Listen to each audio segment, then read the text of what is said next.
Hello everyone, welcome to today's video lecture. आज का जो वीडियो लेक्चर का जो टॉपिक है वो है objective of management and responsibility. प्रबंध के उद्देश्य का ध्यान करने पर संज्ञान में आता है कि प्रबंध का प्रमुख उद्देश्य वस्तुओं के उत्पादन, बिक्री तथा अधिकतम लाभ प्राप्त करना है। दूसरे शब्दों में इसका उद्देश्य स्वामियों व संस्था के लाभों में मात्र वृद्धि करना, परंतु ऐसा सोचना गलत है। आधुनिक समय में प्रबंधक न केवल स्वामियों के प्रति उत्तरदायी है, बल्कि कर्मचारियों, ग्राहकों, समाज व सरकार के प्रति भी उत्तरदायी है। आज प्रबंधन की व्यवसाय में सामाजिक उत्तरदायित्व की भावना को मूल उद्देश्यों माना जाता है। इसकी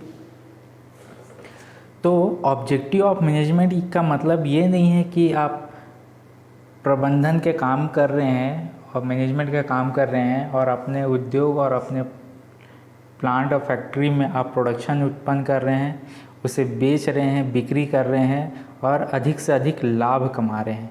ये तीन बात या ये 3 पॉइंट के अलावा भी जो ऑब्जेक्टिव है मैनेजमेंट का वो ये होता है कि हमें संस्था के या फिर उस फैक्ट्री के मालिक को भी या स्वामियों को भी हमें क्या करना है, लाभ देना है और अपने ही डेवलपमेंट करना है।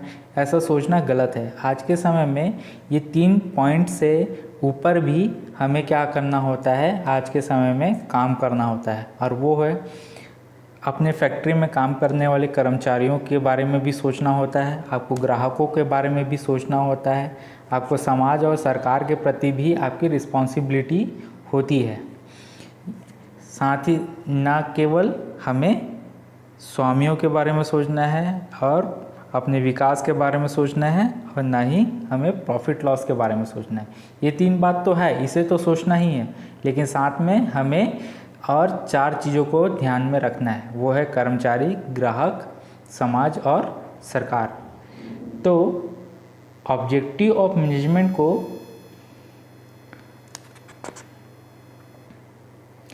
6 भागों में डिवाइड किया गया है।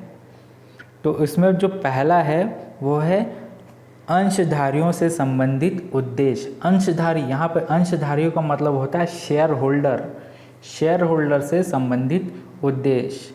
मैनेजमेंट में शेयर होल्डर के प्रति उत्तरदायित्व होना और उनके हितों की रक्षा करना एक मोस्ट प्रायोरिटी ऑब्जेक्टिव है।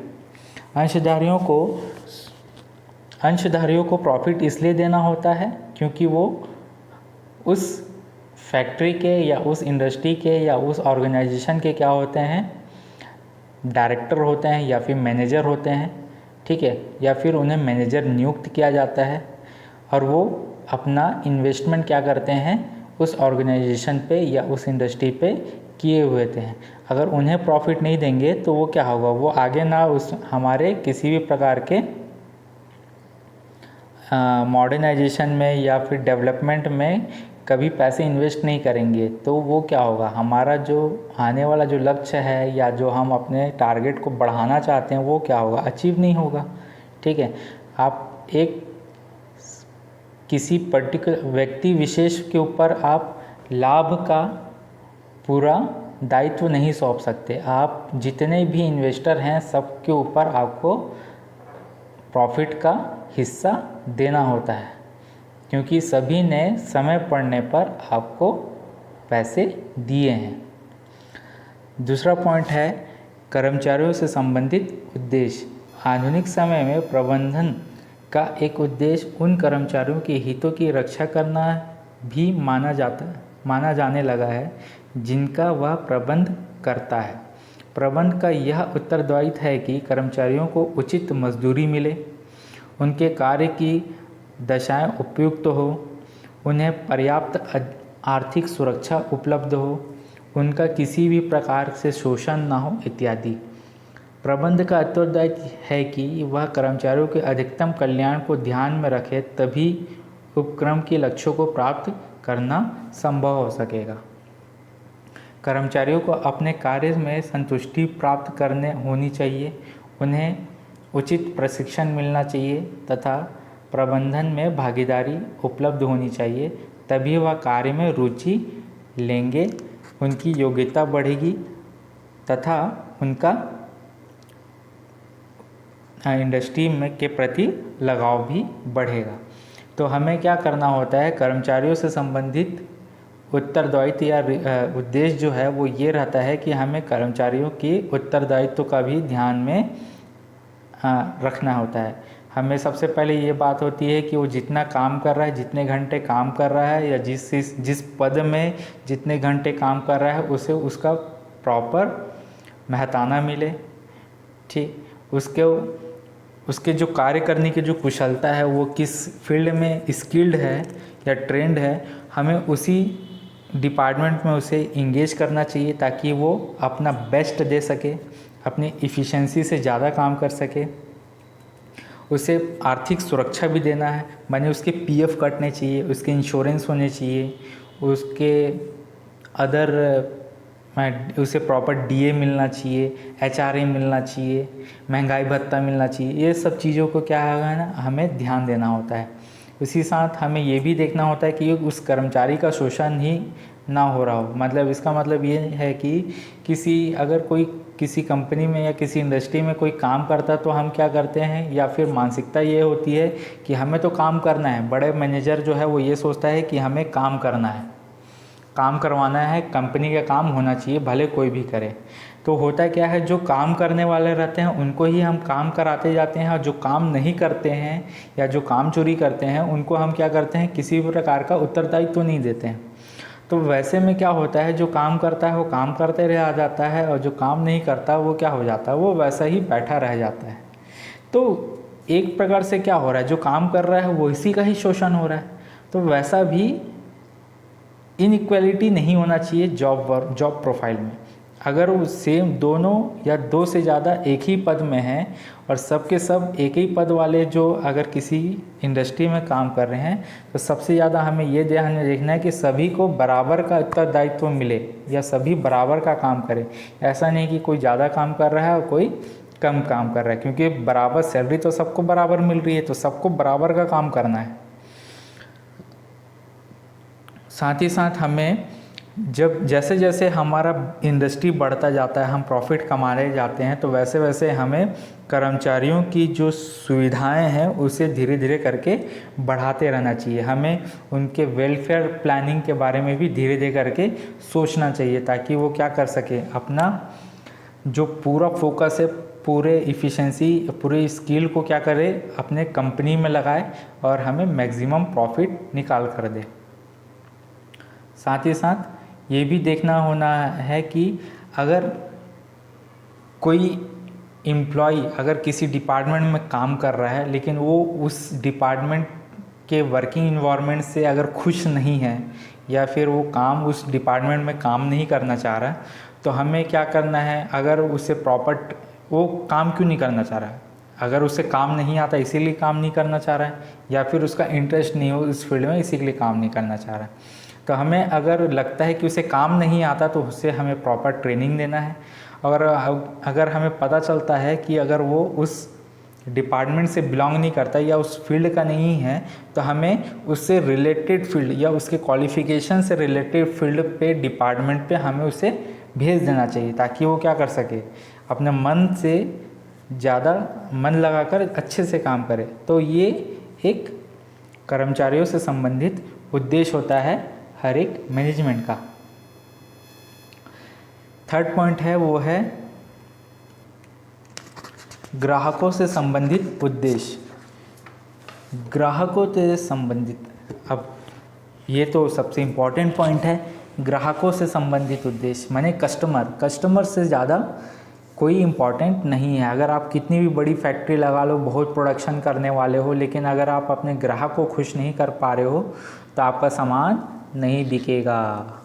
तो ये सबसे बड़ी इम्पॉर्टेंट बात है कि हमें मैक्सिमम से मैक्सिमम जो है कस्टमर, आज का जो मार्केट है, आज का जो इंडस्ट्री है वो किस टाइप का है, कस्टमर ओरिएंटेड है। बिजनेस क्या होता है, कस्टमर ओरिएंटेड जॉब होता है, जहाँ पर हमें क्या करना होता है, कस्टमर के फ़ायदे और नुकसान और उसकी खुशियों को ध्यान में रखते हुए हमें काम करना होता है, बिजनेस करना होता है। अगर कस्टमर खुश नहीं है तो आप उससे आपका सर्वाइवल, मार्केट में आपका सर्वाइवल क्या होगा, ख़त्म होता चला जाएगा। ठीक है, तो ग्राहकों की ज़रूरतों को पूरा करने के लिए आपको क्या time to time market survey करना है। अगर आपके प्रोडक्ट में कोई कमी है तो आपको उस कमी को दूर करना है। साथ ही साथ आपको अच्छे से अच्छा सामान देना है, वो भी सस्ते दरों पर देना है, ताकि आप मार्केट पे ज़्यादा समय पर सरवाइव कर सको। आपको प्रॉपर अमाउंट में देना है, माने प्रॉपर रेट पर आपको क्या करना है, अपने प्रोडक्ट को मार्केट पे रखना है। साथ ही साथ जो है रिलेशनशिप जो है कस्टमर के साथ, वो काफ़ी वेल बिहेव्ड होना चाहिए। तो ये भी एक इम्पॉर्टेंट पॉइंट है। अगर आपका व्यवहार पोलाइटनेस नहीं है आपके ग्राहक के प्रति, तो आप मार्केट में सरवाइव नहीं कर पाएंगे। भले कस्टमर 2 पैसा ज़्यादा महंगा दे देगा, लेकिन अगर आपका व्यवहार अच्छा नहीं है तो सामान आपसे लेने नहीं आएगा। ठीक है, तो ये 3rd पॉइंट है। इसके बाद 4th पॉइंट देखते हैं, समाज से संबंधित उद्देश्य। प्रबंध का एक महत्वपूर्ण उद्देश्य सामाजिक हितों की रक्षा करना है, माने सोशल रिस्पॉन्सिबिलिटी भी एक हमारी सबसे बड़ी इम्पॉर्टेंट ऑब्जेक्टिव होती है मैनेजमेंट का। इस दृष्टि को से प्रबंध को अपने लक्ष्य निर्धारित करते समय इस बात को ध्यान में रखना चाहिए कि रोजगार के अवसर में पर्याप्त वृद्धि हो या निर्धनता को दूर किया जा सके, प्रदूषण मिनिमम हो तथा आसपास के वातावरण साफ और सुंदर बना रहे। अस्पताल व एजुकेशनल इंस्टीट्यूट की स्थापना कर बीमारियों तथा अशिक्षा को दूर किया जा सके। श्रमिकों को उचित आवास या फिर वेल हाइजीन जगह पे उन्हें रहने की व्यवस्था प्रोवाइड करा सके। ऐसे वस्तुओं का उत्पादन ना हो जिसमें समाज व जनता के अहित हो। ऐसा कोई सामान का उत्पादन नहीं करता है जिससे क्या हो, समाज और आसपास के रहने वाले लोगों को नुकसान हो। नैतिक मूल्यों का किसी के भी नैतिक मूल्यों को क्या करना है, हमें डिस्ट्रॉय नहीं करना है, उनकी भावनाओं को ठेस नहीं पहुंचाना है। अपनी वस्तुओं का विज्ञापन करते समय समाज के हितों को ध्यान में रखते हुए गलत तथा तथ्य प्रस्तुत नहीं किए जाने।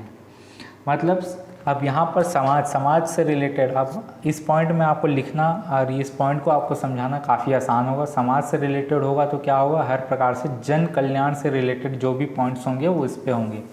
और सबसे इम्पॉर्टेंट जो होता है वो है रोजगार जो है, समय समय पर आपको रोजगार देना है। और रोजगार में हमेशा समय समय पर जब भी आप अपने फैक्ट्री में या उद्योग में अगर आप रोजगार की अवसर प्रदान करते हैं तो उस रोजगार में वृद्धि होना चाहिए। ये नहीं कि प्लांट बढ़ता जा रहा है और आपका रोजगार देने का जो फ्रीक्वेंसी है वो कम होता जा रहा है।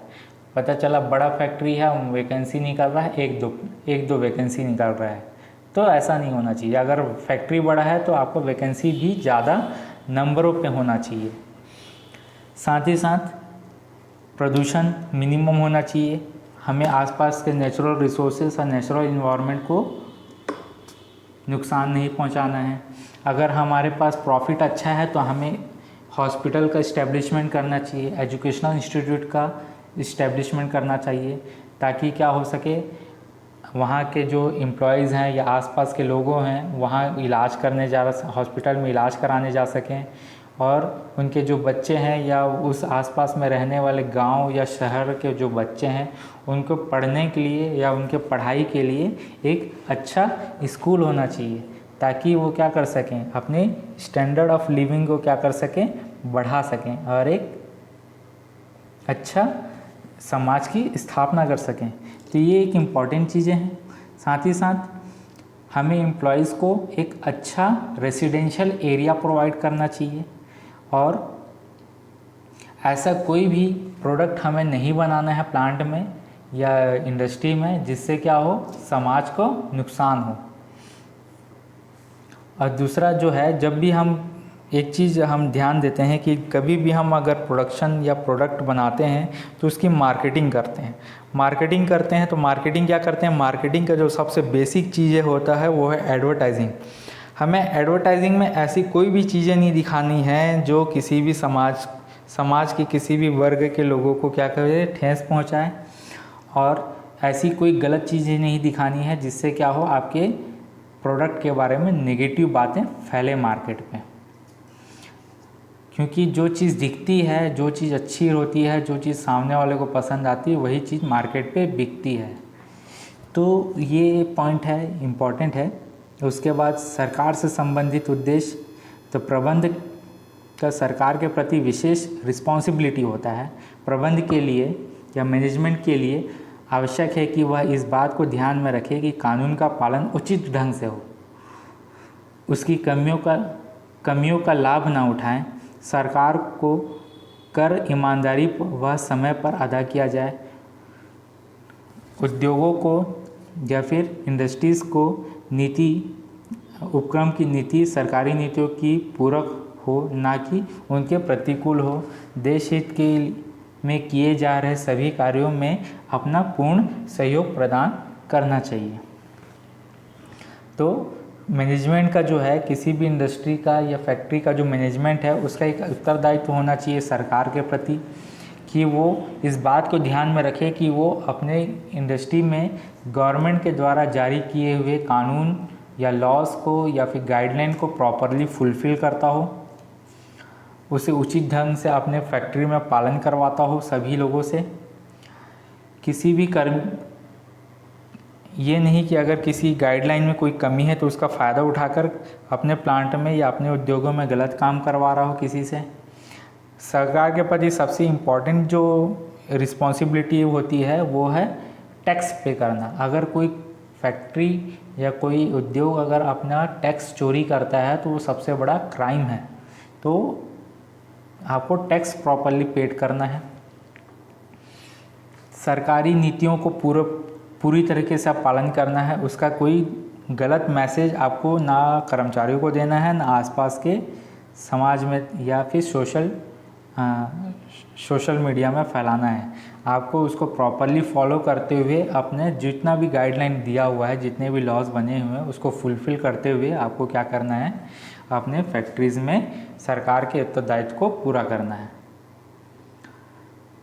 लास्ट पॉइंट है स्वयं के प्रति उद्देश्य। अपने स्वयं के प्रति भी एक उत्तरदायित्व होना चाहिए। तो पीटर ड्रकर, जो आपको पहले भी बता चुके हैं, पीटर ड्रकर एक बहुत फेमस इकोनॉमिस्ट हैं, अर्थशास्त्री हैं। उन्होंने काफ़ी हद तक एंटरप्रेन्योरशिप को बहुत अच्छे से परिभाषित किया है और बहुत से कॉन्सेप्ट को उन्होंने एक्सप्लेन किया है। उनका कहना है कि स्वयं के प्रति भी उद्देश्य होना चाहिए, और उन्होंने स्वयं के प्रति के उद्देश्य को 3 प्रमुख पॉइंट्स में या 3 इम्पॉर्टेंट पॉइंट्स में बताया है। पहला है व्यवसाय का प्रबंध कुशलतम ढंग से करना चाहिए ताकि अधिकतम लाभ की प्राप्ति हो सके। व्यवसाय में माने बिजनेस में मैनेजमेंट का एफिशिएंट रोल होता है, और वो उसका मैक्सिमम काम ये होना चाहिए कि वो मैक्सिमम से मैक्सिमम प्रॉफिट कर सके और अच्छे क्वालिटी के प्रोडक्ट्स मार्केट में लाए। निरंतर प्लांट में और फैक्ट्री में डेवलपमेंट होना चाहिए, नए टेक्निक्स आने चाहिए ताकि संस्था का और समाज का उत्थान हो सके। सेकंड पॉइंट जो है प्रबंधकों का प्रबंध करना ताकि मानवीय और प्राकृतिक संसाधनों का समाज के हित के अनुकूलम उपयोग करके निर्धारित लक्ष्यों को पूर्ण किया जा सके। माने समय समय पर हमें क्या करना है, उद्योग और फैक्ट्रियों में मैनेजर को नियुक्त करना है ताकि वो प्रॉपरली मैनेज कर सकें। मैनेजर को नियुक्त करेंगे तो वो क्या करें, मैनेजर क्या काम करता है, मैनेजमेंट का काम करता है। मैनेजमेंट क्या चीज़ को मैनेज करेगा, वो ह्यूमन रिसोर्स को भी मैनेजमेंट करेगा और मटेरियल रिसोर्सेज को भी क्या करेगा, मैनेज करेगा। ह्यूमन रिसोर्स को मैनेज करेगा माने ह्यूमन को प्रॉपरली डायरेक्ट करते हुए अपने ऑब्जेक्टिव अचीव करेगा, और मटेरियल रिसोर्सेज को मैनेज करने का मतलब क्या है कि वो नेचुरल रिसोर्सेज जो है, आयरन ओर है या फिर ओर्स हैं, कोल है, पावर सप्लाई है, पानी है, बिजली है, ये सब चीज़ों को क्या करेगा, प्रॉपर यूटिलाइज करते हुए क्या करेगा, अच्छे प्रोडक्ट्स बनाएगा और जो पैसे, जो लगे हुए पैसे हैं उनका सही उपयोग करते हुए क्या करेगा, उत्पादन करेगा। थर्ड पॉइंट है कर्मचारी एवं काम का प्रबंध करना, माने रिसोर्सेस, कर्मचारियों को उनके प्रॉपर काम प्रबंध कराना, माने उनके काम को मैनेज करना, ये थर्ड इम्पॉर्टेंट पॉइंट है। तो आज के लेक्चर में इतना ही, बाकी यहाँ पॉइंट्स हम अगले लेक्चर में देखेंगे।